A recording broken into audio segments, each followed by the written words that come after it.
Tēnā koutou katoa, he mihi aroha ka koutou tau mai nei. I tēnei Wānanga, Atamira. Kia ora everyone, thanks for coming. I just want to thank Marama for that introduction, and just to be presented to your community is such a rare thing. I travel a lot around the world and I do this around the world, but I never do it at home.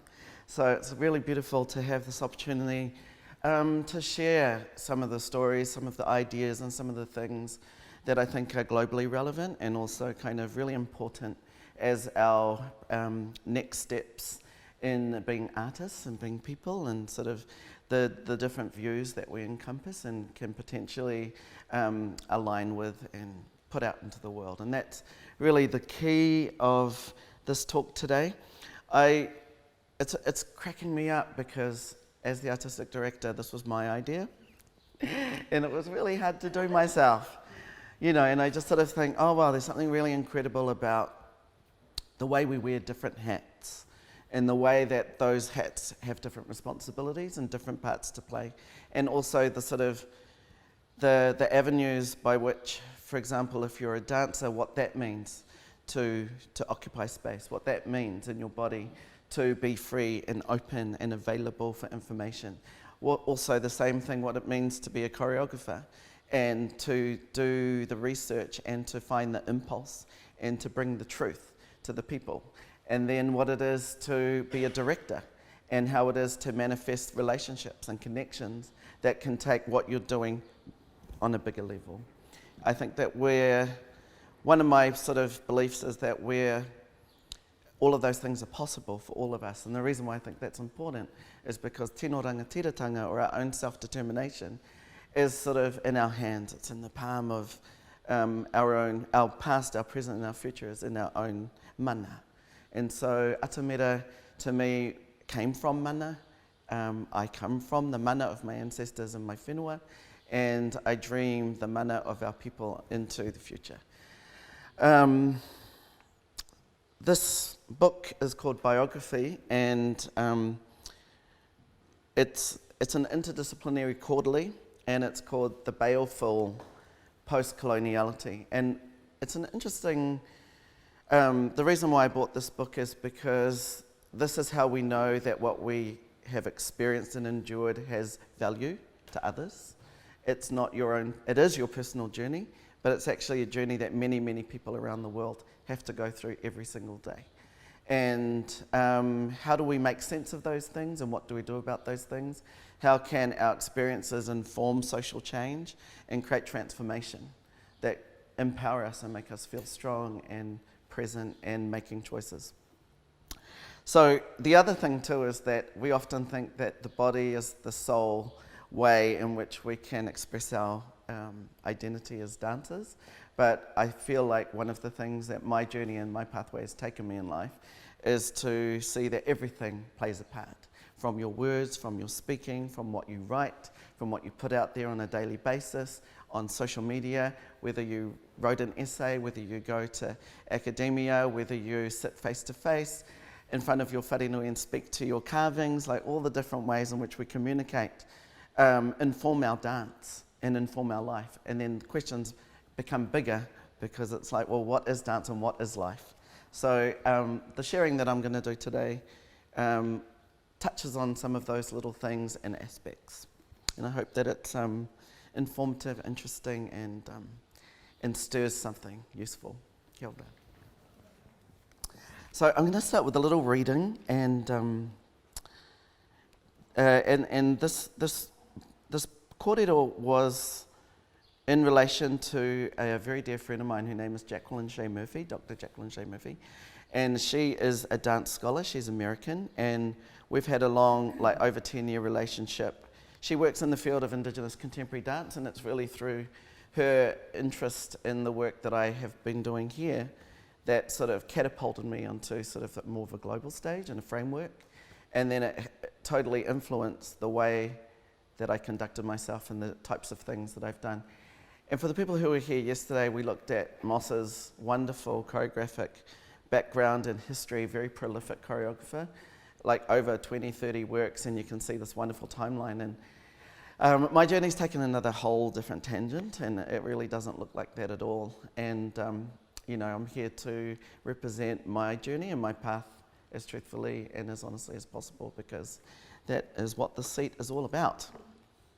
So I'm going to read a little story that I will then... Oh no, I'm going to read the story first, then I'll push that. Okay. I had always known that my father's people, Ngāti Porou, came from the east coast of the North Island, the Pacific Ocean. Tokomaru Bay, Toka Anamu, is an endlessly warm, sunny and now sleepy place. It used to have a bustling meatworks for the Gisborne region until its closure sometime in the 50s led to an enforced movement into larger cities to find work. Dad took me there when I was 21 for a summer camping trip. It felt a lot like stepping back into a faded but much loved sepia family photograph from long ago. My mother's family, however, descended from Mitimiti in the North Hokianga, tucked up alongside the rugged, windswept west coast, the Tasman Sea. It is on the way to Te Rerenga Wairua. Our belief is that Māori spirits fly across these ancestral pathways before leaping off the tip of the North Island, plunging into the ocean on their journey back to Hawaii. Typically, the far north, as Te Tai Tokerau is known, has always been untapped and secluded, with poorer, mostly Māori communities, giving people less reason to head up those ways. Perhaps its isolation helps maintain its sacredness. For many reasons, unbeknownst to me at the time, there was always an uncomfortable silence and embarrassed non-knowingness whenever I broached the topic of Mitimiti. I would often ask my grandmother, but she would feign tiredness and change the subject with the distraction of preparing a pot of tea. My mother had little patience for my carefully timed questioning until I simply just gave up asking. Mitimiti remained completely unknown to me. Psychically, it was unfindable and unmapped. I could have just found it and driven there, but it was almost like proposing to go to Narnia. I felt I didn't have permission of my family, and so our whakapapa lay murky, left alone and untouched. When I was 18, I frequently would awake to see a ghost lady in the middle of the night. Though she smiled and I knew she was kind, I would always scream in terror and run, leaping into my parents' bed, shaking with fear. Who was she? Apparently no one in my family had a moko, chin tattoo. My grandmother told me, so couldn't be one of ours. My sister Mary tells me she also seen the woman in black with the puffy shoulders and the white hair piled up. I ask her what she says to the ghost. Fuck off. I can't believe she speaks to our great-great-great that way. Why doesn't she have feet, she asks. Because she's in a picture frame, I say. Then there are waiata I don't know the tune of, and we need to be up with our pepeha. It always brings stuff up. I'm getting more used to it though. Keep walking.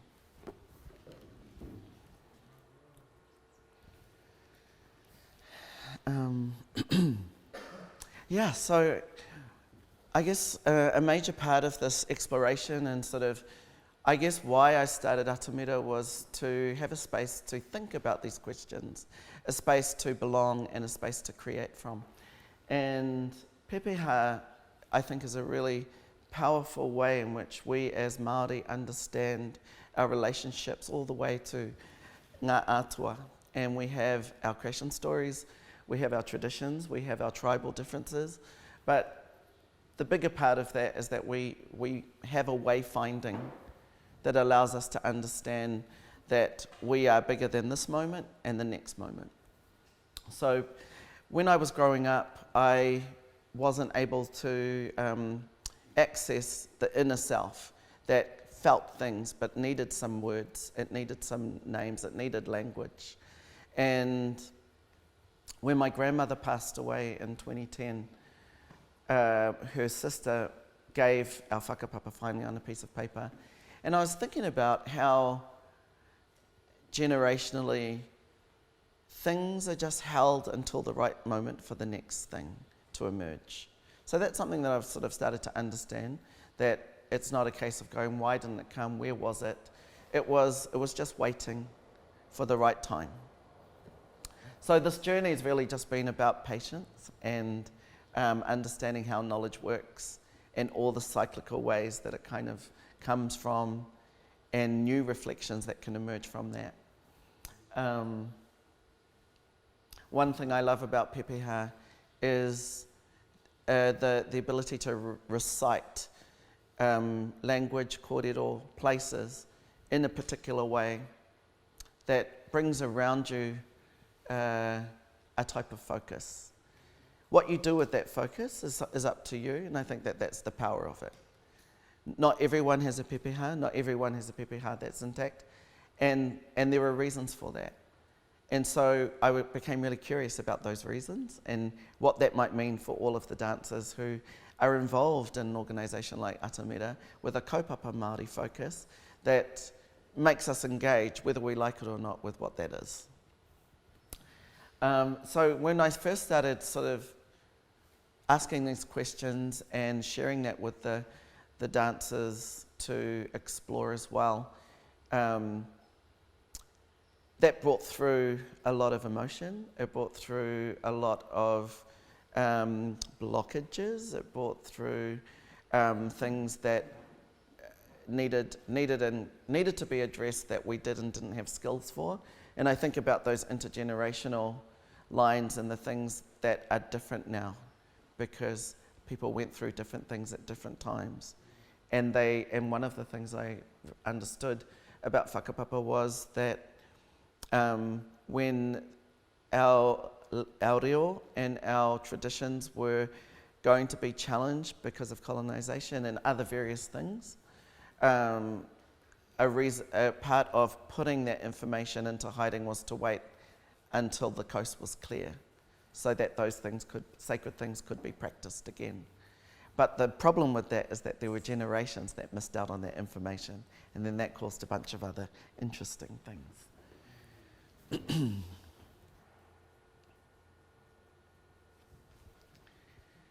I want to mihi to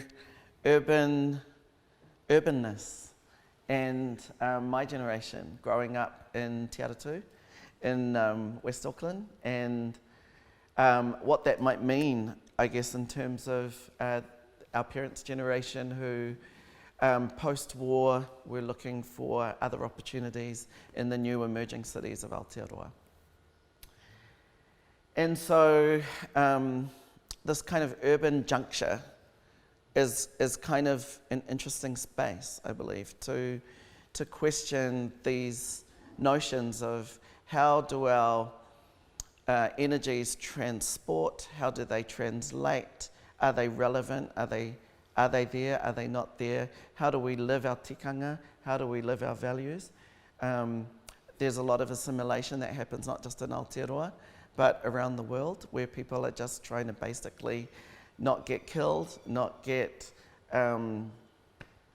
stopped from advancing in their job career, and we're so lucky to be in this time because we're addressing these things, strongly. We talk about racism, we talk about sexuality, we talk about gender, we talk about all sorts of, we talk about religion, and as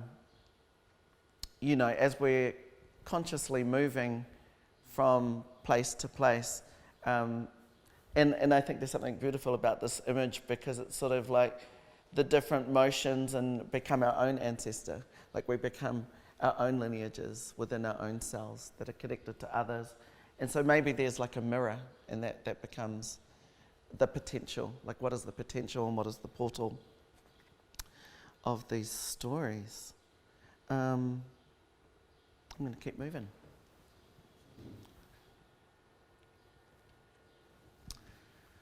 So yeah, intergenerational stories, as I was saying, urban drift and questioning how is it for Māori in today's spaces. And I feel like when Atamira began, it was a really interesting time. We didn't have Māori TV, we didn't have Māori radio, we didn't have Māori awards.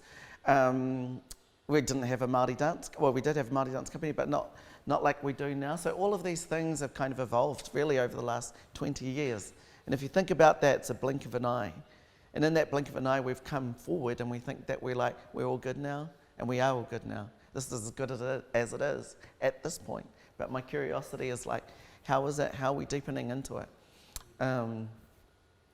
This photo is of a process the next process that we did, which was working with beautiful Tani, Bianca, Nancy, Mark, and Dan.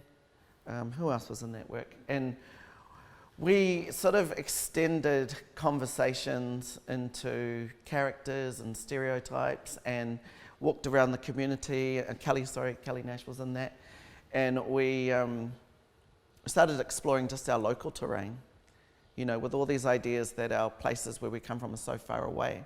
Then what's in our local area that we can actually sort of engage with, and are those similar things? And then also another element to that is this duality, which is that, yeah, my growing up life is in the city.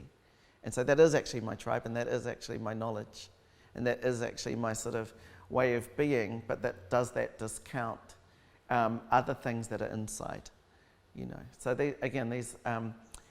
these questions I think are relevant, pertinent, they're ongoing. Like, I keep thinking at some point in time that I'll solve all my issues. But I just uncover more. It's crazy. Anyway, so I'm going to play a video. Am I? Yeah. Yes. Okay, I'm going to play a video. And the video was mapping my journey back home for the first time in 2010.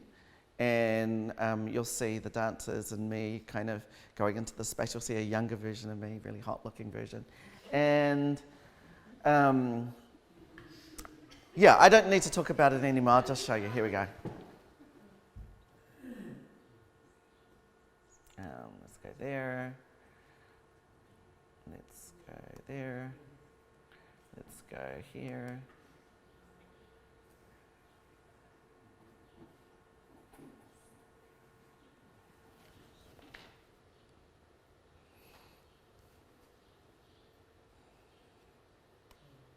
Pauline Takuiwa. Welcome to Bitty Bitty.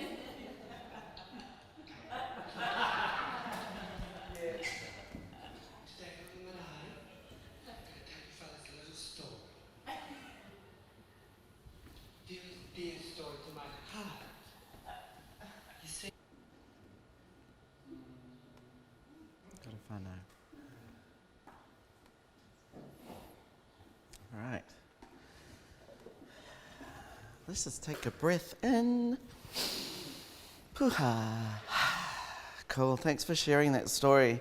We'll just move along. Let's keep going.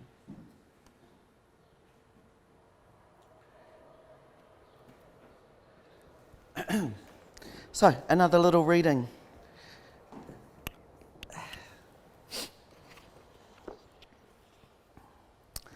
Te Puno Te Ao Marama is my rock.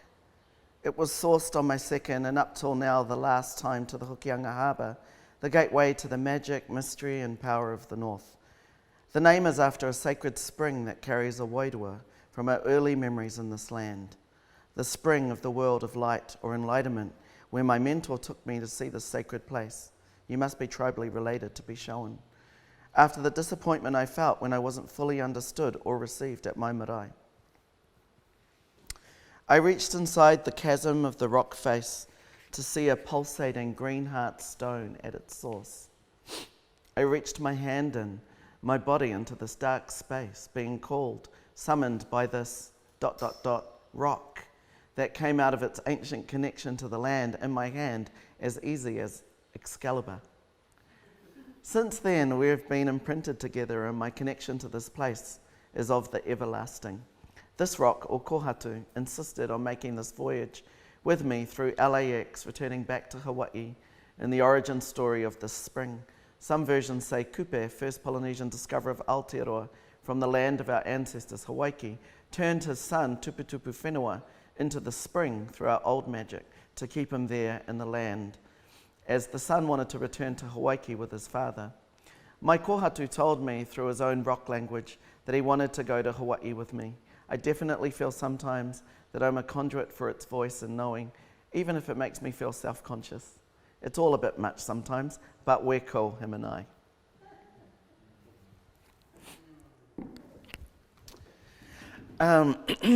So I want to talk a little bit about choreographic process and how, like, what do you do with all of that, right? How do we make a dance? So one of the things, again, that I like to do is, like, because of the amount of research I personally do with myself, and sort of that I don't believe a body is just empty unless it wants to be, and I really want to use those stories and really want to, like, bring that forth.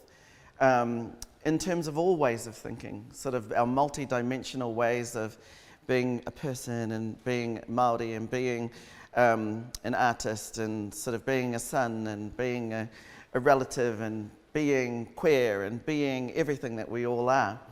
So I sort of tried different strategies for how to bring that out. You know, first of all, it's about the dancers taking note of their inner self and sort of wrapping around, you know, that extraordinary process of how they think, how they respond, how they make choices, what brings them into the room, what brings them into themselves, why do they do what they do. And one of the things I did, I thought this was quite funny because I just kind of found it and I laughed.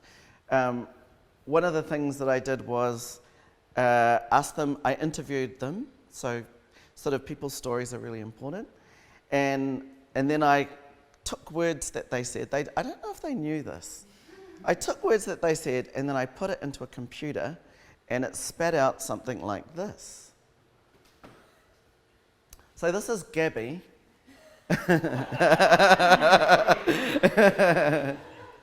Oh, this is Gabby. So let's just look at a couple of things that Gabby said at that time.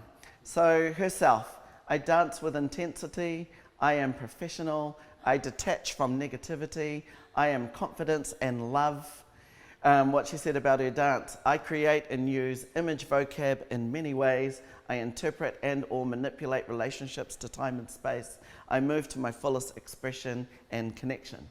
About kaupapa, I see myself moving through other worlds. I see we are all connected. And in terms of studio practice, I create active spaces. I am productive and considered. And in terms of Māoritanga, I respect tikanga. I am ihi, wehi, wana. So that was just one little snapshot. Did you ever see that, Gabby?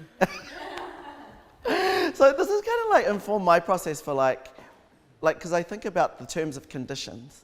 You know, that we don't come into an assumed space of what a rehearsal is or what a practice is. Like, I'm like, every time you can create something that negotiates. Otherwise, you're just sort of just doing the same thing. And again, I'm a words person, clearly. I love words because I think that's intention. And I think it's also like you actually have to live that once you have a word. You know, and I think that we get away with a lot of things as dancers because we don't have words. We're like, this is a little bit like this, and maybe it's a little bit like this, and I forgot what I was doing. You know what I mean? And so we can have that sort of work with that intangible practice to not actually hold yourself accountable to something. So that's why I love the written word, and I love sort of committing to something on paper because that's what you have to do, and then the journey can continue. So anyway, so that's just one little element. This is us in the studio. So I told Gabby that she didn't know that she was going to feature as my main star of my presentation. And I didn't know that either, but she just ended up coming up in all the photos first. And I just went, you know, as part of the wider storytelling, I'm like, well, let's find that narrative. Let's just go with that narrative. That's the thing that's coming through. So this is Gabby doing all those wonderful things. She is ihi, wehi and wana, as you can see. She's very considered, and tikanga is important to her. But again, it's like I love this idea that the body itself is its own like message, and often we like just waste so much time and effort and energy, kind of like trying to make meaning out here, rather than just like you are meaning already. You are already 10,000 things that are needed in this world, and so that doesn't mean it has to be still. It just has to mean you have to know that. So to me, yeah, like I can observe people. Like I think as a choreographer, I actually am just an observer, and I love watching their their questions, because that's what's happening inside me, and then I weave those things together. And then we're going to move to the next. So this is Gabby as the poster girl for Miti Miti.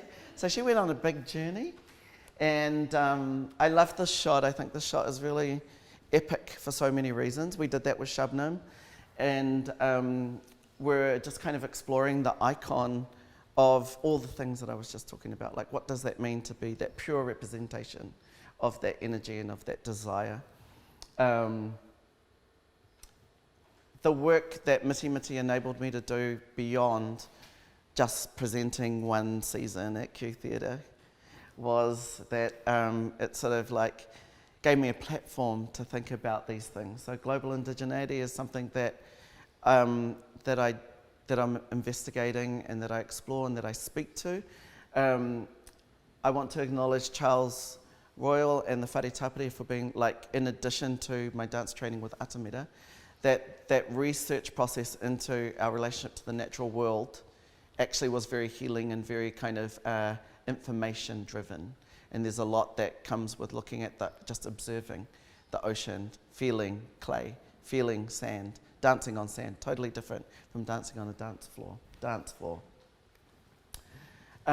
So when I've been working internationally, I get confronted with the realities of the world, which is that it's really shit out there. It's worse than here.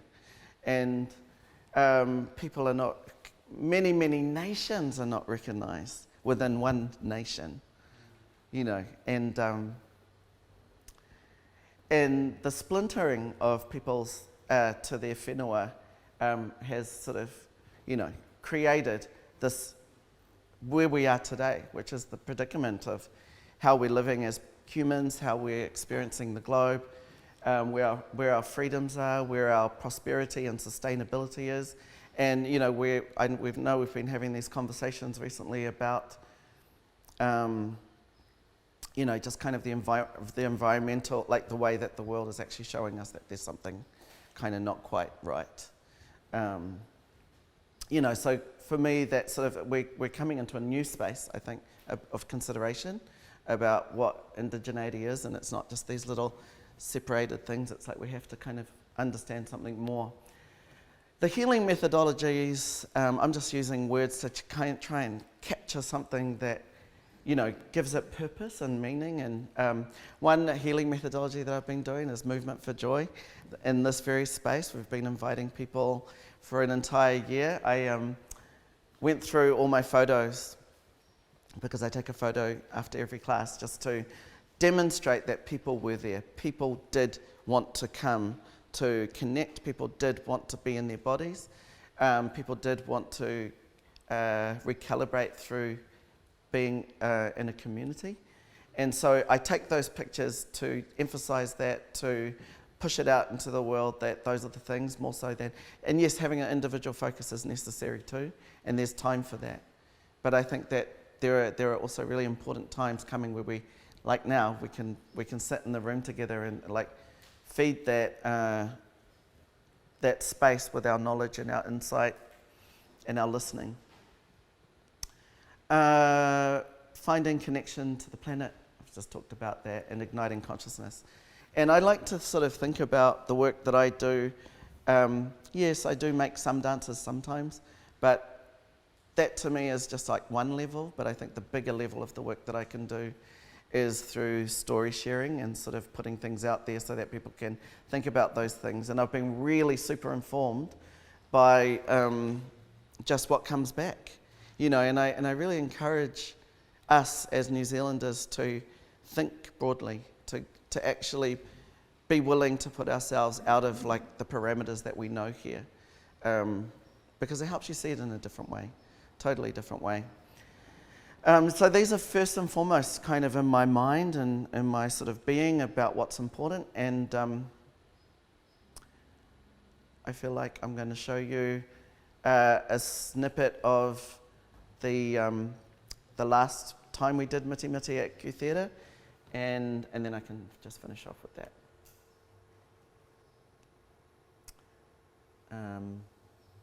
Let's see if it's here. Nope. Okay, I'm gonna have to find it.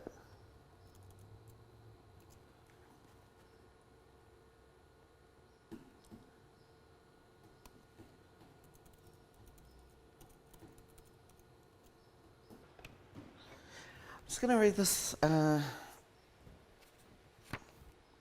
Yep. Just going to read this. I wrote this the night that I went to Miti Miti for the DIY, and this is in another book called Whiti Ataro, which is about Māori, Pacific, and Native American books. And yeah, me and the dancers were in the tent, and this was happening outside. And then I just wrote this story, so I'll just kind of see if I can read it and do it at the same time.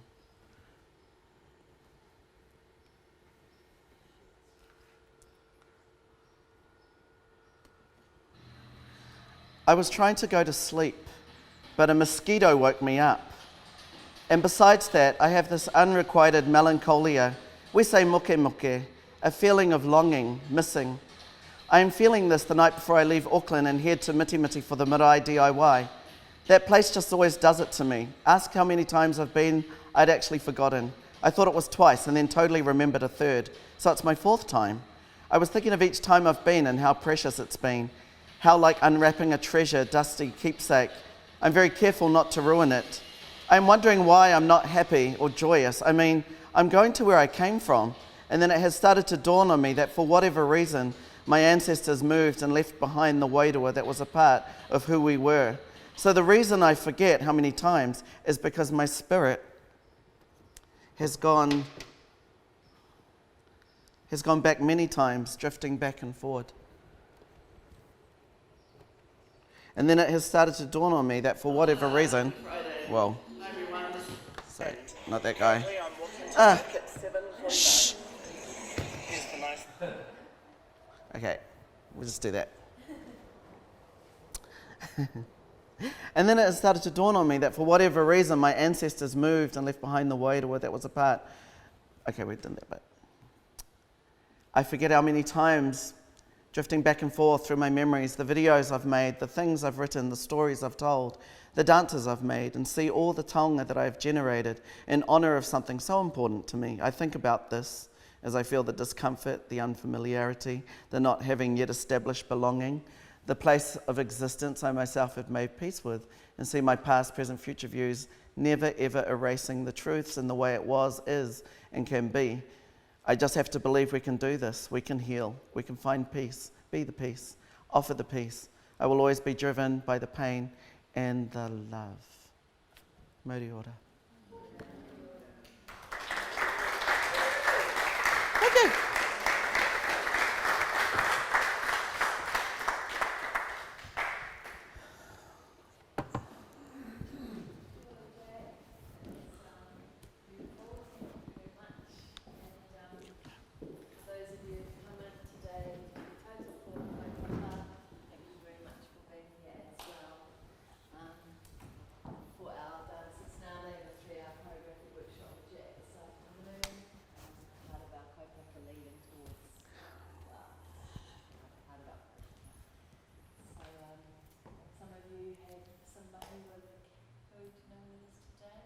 Oh yeah, that's Bridie and Eddie.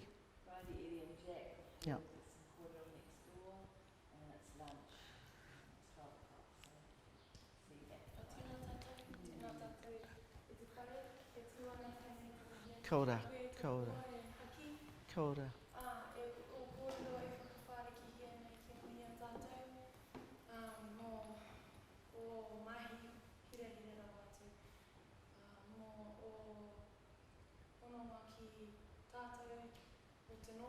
Ai, ai.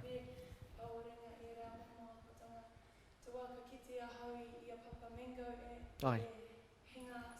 Ai. Ai.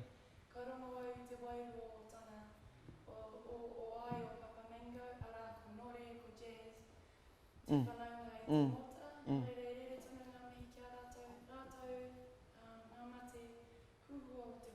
Kia ora.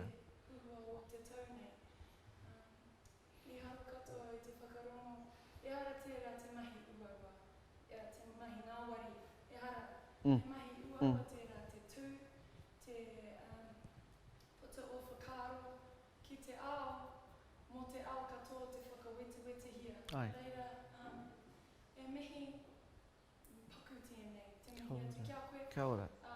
E whakarongo anau ki tērā o ngā kororo, o te wahine rā, just keep walking. Ai. In our cases, most of the time, just keep running. Mm. Just keep running, just me haere tonu ngā mai. Ākua te aha, ākua ngā mātou, ngā kaihaka, ngā mama, ngā pāpā, Mm. e rā moa, me haere tonu ngā mai. Nā te mea, te waka ki te ahau i a Charles, Ai. i a papa tūrei, i a koe, i a koutou ngā tuakana, Ai. e hikoi haere ana mā mātou, ngā rangatahi, te haere whakamata. Ai. Nō reira, i ana kia koutou, aku tuakana mā, Kia ora. aku teina mā, aku hoa mā, kia kaha tātou te putanga whakaro, ngā whakaro āmākau nei, ki te ao, mai Ai. rea, karawhiu, aha ko te aha. Nō reira, e mihi ana ka tika, tēnā tātou. Kia ora. He wai.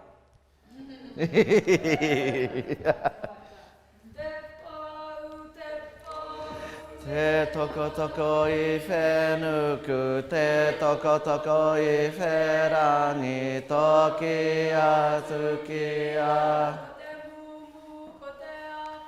Ko te mumu, ko te awha, ko te mani kai o tata kiri pana pana. Ka rau I runga, ka rau I raro, ka whaita more I runga, ka whaita more I raro. Tēnā ko te pō, orongo, norongo, Māori, ora ka oa e.